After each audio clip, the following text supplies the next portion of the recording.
Bismillahirrahmanirrahim. Ila hadratin Nabi Mustafa Muhammad Rasulullah sallallahu alaihi wasallam wa alihi wa azwajihi wa dhurriyyatihi al-kiram. Thumma ila hadrati jami'i ikhwanihi min al-anbiya wal mursalin wal awliya wa syuhada wa salihin wa jami'il malaikatil muqarrabin, khususan sayyidina Syaikhul Qadir al-Jailani wa khususan ila jami'i awliya wa khususan ila hadrati Syekh Hasyim Asy'ari wa usulihi wa qur'ahi wa masyayikhihi wa nafa'ana Allah bi ulumihi fid dharain. Al-Fatihah. A'udzu billahi minasyaitonir rajim. Bismillahirrahmanirrahim. Alhamdulillahirabbil alamin arrahmanir rahim maliki yaumiddin.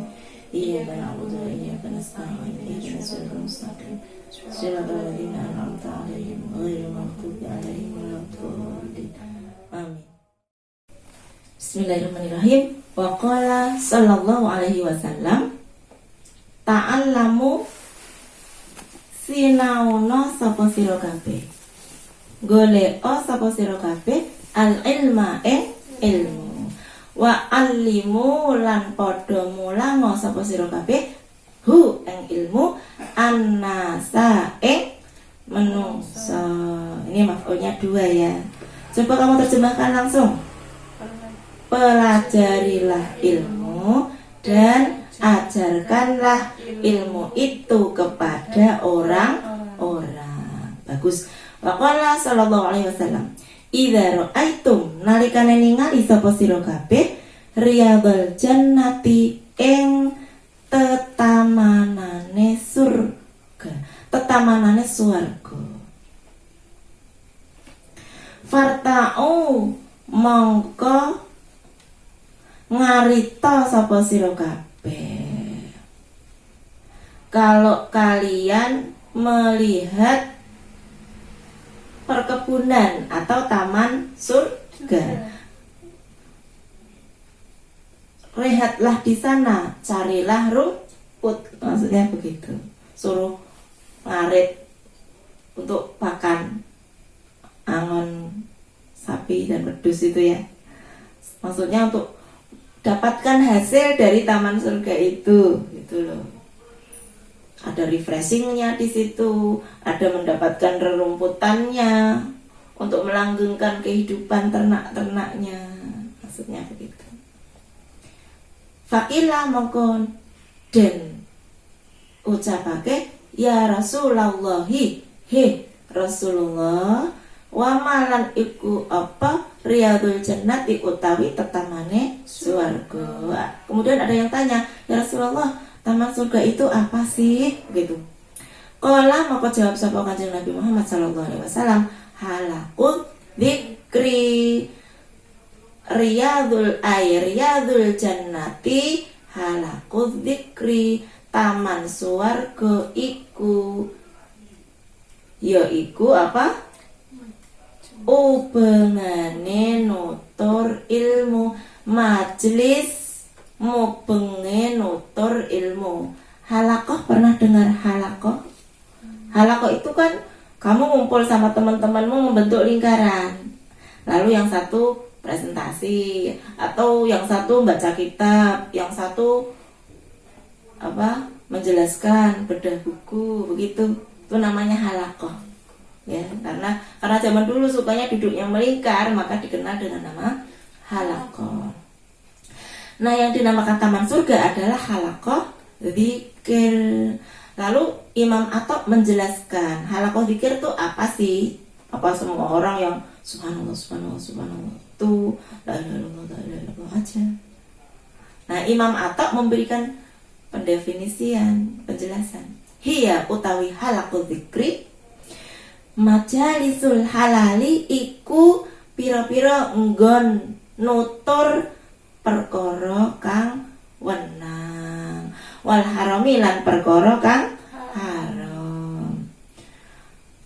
Kaifa halih kaya apa tashtari tuku sapa sira, wa kaifa lan halih kaya apa tusolli salat sapa sira, wa kaifa lan hale kaya apa tuzakki zakat sapa sira, wa kaifa lan hale kaya apa tahujju haji sapa sira, wa kaifa tangkihu nikah sapa sira, wa kaifa tutalliku nolak utawa megat sapa sira, wa ma asbaha zalika wa malan perkara wa malan bareng-bareng asbaha kang jrupani apa mak zalika ing mengkono-mengkono sing wis pinutur, yaitu majalisul halali wal harami kaifa tashtari wa kaifa tusolli ila akhirih. Nah, kata Imam Atta, majelis zikir itu apa? Halaqah zikir itu apa? Yaitu majelis untuk membahas halal dan haram, yaitu membahas tata cara jual beli, tata cara sholat, tata cara zakat, tata cara manasik haji, tata cara pernikahan, namanya apa? Munakahat. Kemudian ada tata cara menceraikan. Menceraikan itu ada tata caranya, gak boleh ngawur. Istri hamil dicerai, boleh enggak? Gak boleh. Begitu pula ada yang perceraian itu namanya pakai sigot sorry, ada yang sigot kinayah. Kinayah itu tersirat. Kalau sorry jelas, tak pegat gue, tak ceraikan gue. Pokoknya mulai sekarang kita cerai. Nah itu sorry namanya. Tapi kalau wis mulai ngesuk, gue mulai wae, ana wis bubaran wae. Wis mulai ngesuk dhewe wis ra ana apa-apa. Nah itu namanya sigot kinayah. Kalau sigot kinayah diperlukan apa? Niat dari yang mengucapkan. Berarti niat suaminya itu, kamu niat yang ngomong kemarin itu ngomong marah dok atau mau menceraikan. Kalau mau menceraikan ya sudah jatuh tangan. Kalau nggak niat, aku nggak niat, aku hilaf, aku terima marah aja, sampai ngomongku kebablasan kayak gitu. Tapi aku nggak, aku bilang nyuruh dia pergi itu bukan untuk menceraikan. Maksudnya aku jadi malas lihat dia. Sana pergi. Aku lagi pengen sendiri aja karena kesal. Nah itu aku nggak pengen menceraikan. Nah itu berarti nggak jatuh talak. Nah itu makanya hal itu harus dibahas di majelis. Namanya majelis ilmu fikih. Makanya ilmu fikih sangat penting. Kalau dalam kitab Al-Lala ya ada anjuran untuk belajar ilmu fikih ya. Baitnya gimana baitnya? Tafaqqa fa innal fiqha afdalu qaidi ilal birri wat taqwa wa a'dalu qasidin wal ilmul hadi ila sunanil huda wal hisnu yunji min jami'i syadaiti. Nah, jadi fadilahnya ilmu fikih itu besar sekali. Benar-benar kita bisa selamat, manasiknya, ibadahnya bisa tertib, sah, benar, sampai akhirnya diterima Allah. Itu juga gara-gara ilmu fikih. Makanya majelis halaqul dzikri itu sangat dihargai oleh Kanjeng Nabi. Orang yang punya banyak ilmu tapi nggak mau mengamalkan ilmunya, itu kan suatu kerusakan besar. Itu syahidnya apa itu? Fasatun kabirun alimun mutahatiku wa akbaru minhu jahilun mutanasiku. Orang yang ilmunya banyak, ngaji terus, wah pintar, baca kitab besar-besar, tapi nggak mau mengamalkan ilmunya. Kayak tadi ya, balon nggak ada isinya. Itu kerusakan besar nggak? Kerusakan itu, fitnah itu. Tapi ternyata ada lagi yang lebih besar, yaitu kalau orang bodoh beribadah, orang bodoh bermanasik, mutanasiku itu bermanasik, rusak semua.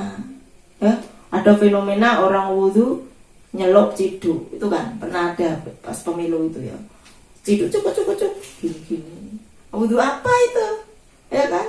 Itu kan lucu. Nah kalau itu sah enggak wudhunya? Enggak sah. Kalau enggak sah dihukumi suci enggak?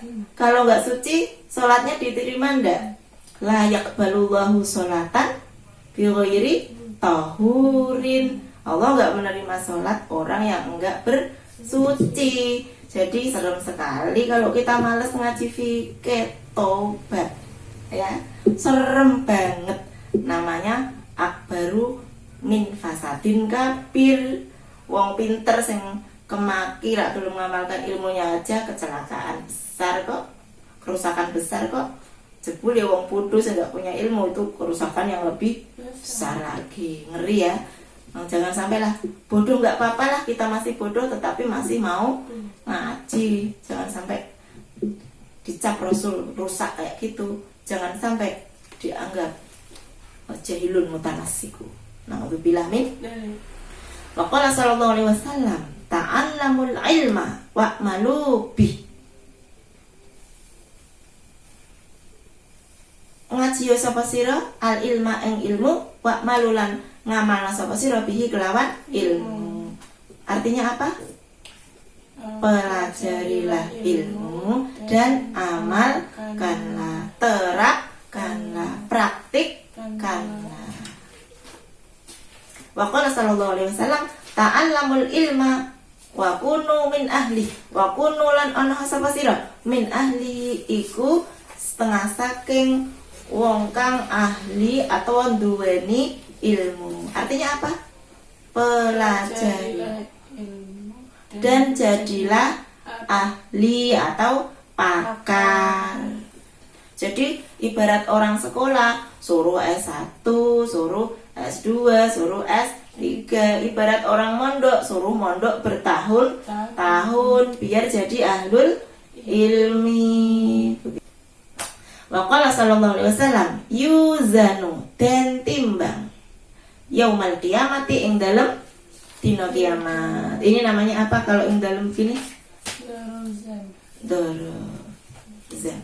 Agar fu waktun aw makanun dzumina fi bittirati kahunam kus azla. Keterangan waktu. Sing ditimbang apa? Pada hari kiamat yang ditimbang apa?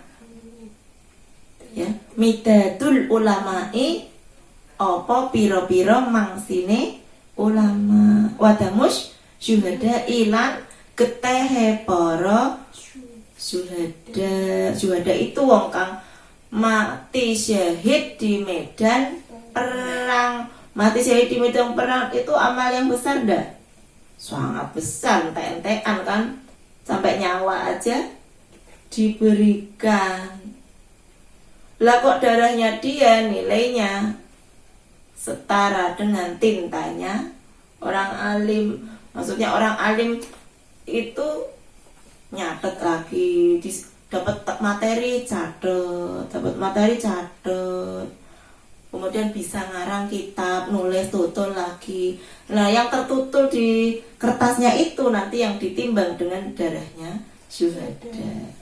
Tapi zaman sekarang kamu nulisnya pakai ya bolpen, bukan ada tintanya masih. Yang nggak pakai tinta tapi kamu nulis pakai laptop, terus nggak ditimbang? Ya enggak. Ini Miqdatul Ulama, ini simbol aja, simbol jerih payahnya. Sak tutulan dengan tinta kan nutul lagi ya. Kamu kalau pakai laptop taktik jarimu tik gini, pegel enggak? Ya pegel ya, tiap tutulan itu nanti ditimbang juga ya. Sebanyak apa kontak jarimu dengan laptop itu setara dengan tintanya ulama, setara dengan darahnya syuhada, tik-tik-tik-tiknya itu. Atau pakai mouse ya, tik-tik-tiknya gini.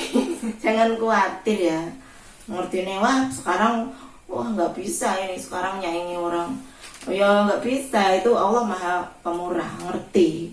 Nanti mungkin zaman lain nggak, zaman berapa ratus tahun lagi nggak kayak gitu lagi. Mungkin taktik-taktiknya di udara, mungkin kan kita nggak tahu ya. Apa itu nggak ditimbang, kok awang-awang ya tetap ditimbang. Wa qala sallallahu alaihi wasallam ma ubida ora den sembah Allahu sapa Gusti Allah bisyai'in kelawan suwiji-wiji afdhola kang luwih utama min fikhin tinimbang saking mahami fitini ing dalam agama. Allah tidak disembah dengan persembahan yang lebih utama daripada persembahan berupa kamu menjadi seorang yang memahami agama. Jadi nek kamu pinter, kowe ngerti agama, ngerti syariat, ngerti akhlak, kowe luwih disenengi Gusti Allah daripada wong sholat terus tapi tidak tahu ngaji. Sama kayak tadi. Jadi kamu kalau menjadi seorang fakih, seorang ahli fikih, itu cita-cita. Karena Allah disembah, persembahanmu menjadi profil, menciptakan dirimu berprofil sebagai seorang fakih, seorang pakar atau ahli agama, itu lebih disukai Gusti Allah daripada persembahan-persembahan lainnya. Oh, ada yang sedekah dengan emas 1 gunung, oh, ada yang perang tidak pernah melewatkan, nggak tahu itu demo-demo itu yang nggak jelas ya, kecuali yang jelas. Mulai itu kan niatnya persembahan-persembahan semua. Tapi yang paling disukai Allah itu kalau kamu berhasil membentuk dirimu berprofil sebagai seorang ahli fikih. Itu bentuk persembahan yang keren menurut Allah, pengabdian yang disukai oleh Allah. Moga-moga kita bisa jadi suatu hari sampai sana ya. Kita belajar terus, semoga suatu hari sampai sana. Wala faqihun lan yakti wong kang alim fikih siji, wahidun kang siji, asyaddu iku luwe abot ala syaitani ing atase setan min alfi abidin ngalahake ing atase 1000 pira-pira wong kang ahli ibadah. Meneh-meneh dia dimarginalkan, didiskriminasi, dielek-elek, dicilik-cilik ke.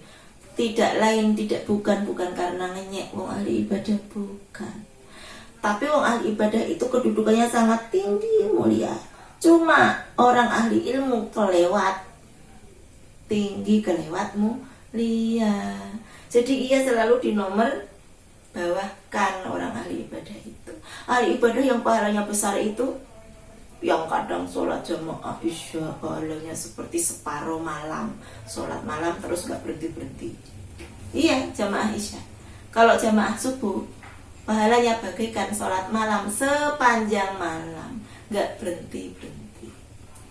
Dan sholat malam sepanjang malam kan pahalanya banyak toh. Itu kan seorang abid toh yang melakukannya.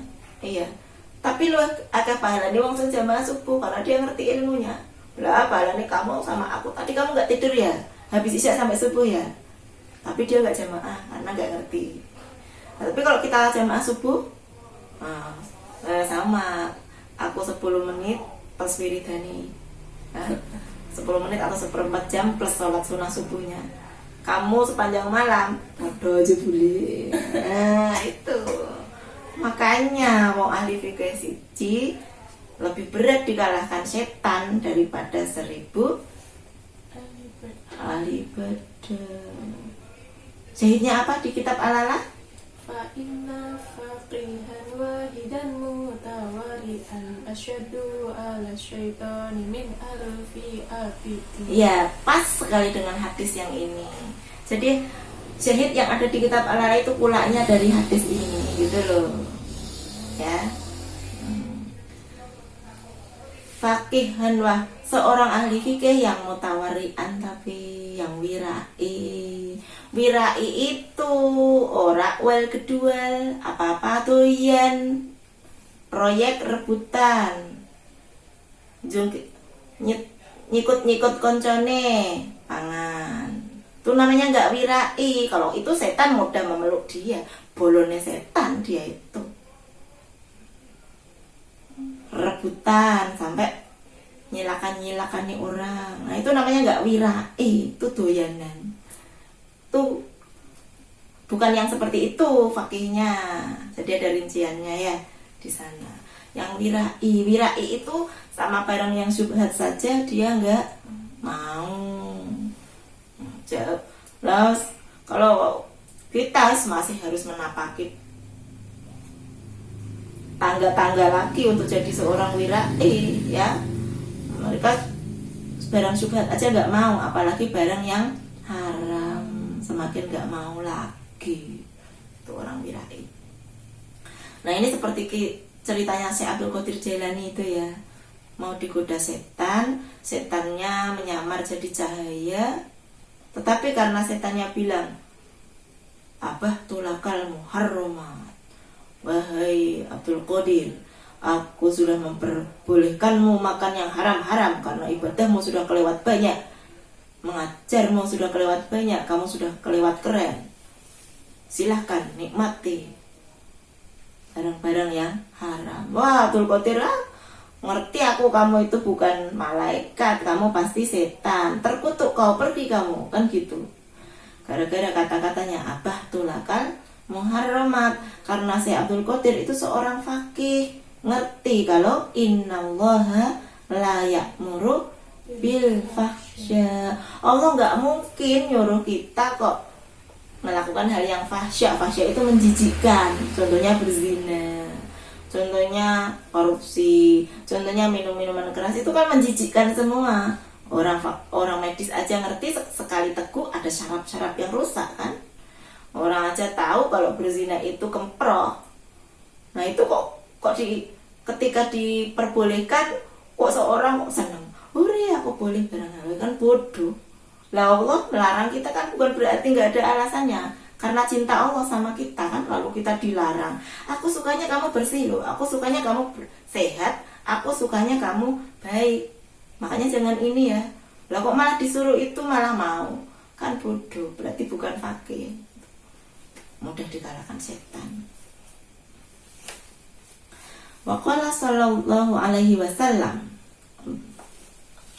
yashfa'u, bisa maringi syafaat yaumal kiamati, ing dalam dina kiamat. Sapa sing isa maringi syafaat? Salah satun pihak telu, al anbiya'u, suwijine para nabi, tsumal ulama'u, mongko nuli para ulama, tsumma syuhada'u, mongko nuli para syuhada. Coba terjemahkan. Pada hari kiamat ada 3 pihak yang bisa memberi syafaat. Siapa saja? Yang pertama para nabi, lalu para ulama, yang ketiga para syuhada. Masya Allah, para syuhada sudah meregang nyawa, memberikan nyawanya. Jebule derajatnya masih kalah sama para ulama ya. Itu nomor 2. Ahli warisnya nabi sisa disebut nomor 3. Innallaha wa malaikatahu, apa itu? Syahidallahu annahu la ilaha illa huwa wal malaikatu wa ulul ilmi. Pancen disayang ke orang alim itu. Ya, makanya cita-citanya tiap pembelajar pengen ditolong Allah supaya alim. Allahumma ij'alna minal alimin ar-rasikhina fil ilmi wal yaqin. Itu doanya begitu. Waruyalan den critakake annal ulamaa, apa lafal annal ulamaa ila akhirih. Annal ulamaa satuhune pira-pira wong alim yaumul kiamati, ing dalam dina kiamat, iku alamana pira, tetep ing atase pira-pira mimbar min nurin, saking cahaya. Nah, diceritakan bahwa pada hari kiamat nanti para ulama ditempatkan di mana? Di mimbar-mimbar yang terbuat dari cahaya. Padahal orang lain kanteng gelasar gak jelas di padang mahsyar itu, ya. Tapi jebule para ulama dikasih ono sing dipayungi, ya, ono sing diletakkan di mimbar-mimbar dari cahaya. Wa naqalalan mindah al-qadi, sapa al-qadi Husain ceritane Imam Husain fi awali ta'liqatihi ing dalem kawitane kitab Takleke Al-Qadhi. Apa sing den pindah? Ini nakola mindah. Ini failnya sudah ada. Berarti ini eng. Anahu eng setuhune kelakuan. Ruya iku den ceritakake anin Nabi saking Kanjeng Nabi sallallahu alaihi wasallam. Anahu setuhune Kanjeng Nabi sallallahu alaihi wasallam kala iku ngendikan sapa Kanjeng Nabi. Man utawi sesapa wong lamun ahabba iku demen sapa man al ilma ing ilmu wal ulama alan ing ulama lam tuktab mongko ora den tulis alaihi ing atase man natrapi di sekolah di madrasah dulu dikasih begitu alaihi natrapi ing atase man khotoyatuhu apa sing ora den tulis pira-pira kluputane man ayyama hayatihi ing dalam pira-pira dinane uripe man. Coba terjemahkan. Kanjeng Nabi bilang apa? Siapa saja yang mencintai ilmu dan ulama maka tidak akan ditulis kesalahan-kesalahannya selama hidupnya. Enak ya? Enak tenang ya. Qala masih Al-Qadhi ya. Qala ngendika sapa Al-Qadhi wa ruwiya lan den critakake annahu setuhune Kanjeng Nabi sallallahu alaihi wasallam qala iku ngendikan sapa Kanjeng Nabi. Man utawi sapa wong lamun shalla iku salat sapa man khalfa alimin ing dalem burine wong alim. Fakaan nama moko kaya-kaya setuhune man shalla iku salat sapa man khalfa nabiyyin ing dalem burine nabi. Faman mongko utawi sesapa wong lamun shalla iku salat sapa man khalfa nabiyyin ing dalem burine nabi faqat ghufira moko teman-teman den ngapura lahu sapa man. Coba kamu terjemahkan. Ada Nabi bilang apa? Siapa saja sholat di belakang orang alim, maksudnya apa? Jamaah sama wong alim ya. Maka dia bagikan apa? Bagikan sholat makmum Kanjeng Nabi. Lah keutamaannya makmum Kanjeng Nabi itu apa? Orang yang sholat makmum Kanjeng Nabi dosanya diampuni. Apa ora enak itu ya? Enak tenan. Makmum wong alim kayak sholat di belakang Kanjeng Nabi dosanya diampuni. Wa fi hadisi Abi Dzarrin radhiyallahu anhu lan iku den riwayatake saking hadise Abu Dzar. Abu Dzar ini pimpinan kabilah Ghifar namanya. Ya. Anak Abu Dzar ini termasuk sahabatnya Kanjeng Nabi. Sahabatnya Kanjeng Nabi yang spesial juga ini. Ya. Bukan orang populer, selalu menyendiri. Beliau pernah konflik dengan Sayyidina Utsman, lalu keluar dari negeri. Pernah konflik dengan Muawiyah, jadi beliau pergi terus membangun kehidupannya sendiri bersama keluarga. Tapi beliau sahabat terkasih juga, termasuk ya sahabat terkasihnya Kanjeng Nabi juga. Nah ini banyak cerita tentang Abu Dzar ini, selalu sendiri ini orangnya. Saking-sakingnya beliau selalu sendiri, karena orangnya juga makrifat juga ya, mukasyafah juga. Maka beliau pernah dapat inspirasi dari Allah, dikabari sama Allah. Wasiat sama istri dan anaknya. Idza mittu, wasiat sama istri dan anaknya kan 2 orang ya. Idza mittu fa'ghsilani wa kafanani wa do'ani ala tariqi. Kalau aku mati, kalian berdua ya wahai istri dan anakku, mandikanlah aku. Terus suruh apa lagi? Kafani aku. Terus letakkan aku di tengah jalan. Masa wasiat gitu sama istri dan anaknya. Nanti apa ya, rombongan penunggang kuda yang pertama melewati kalian, katakanlah fakula hadza Abu Dzar.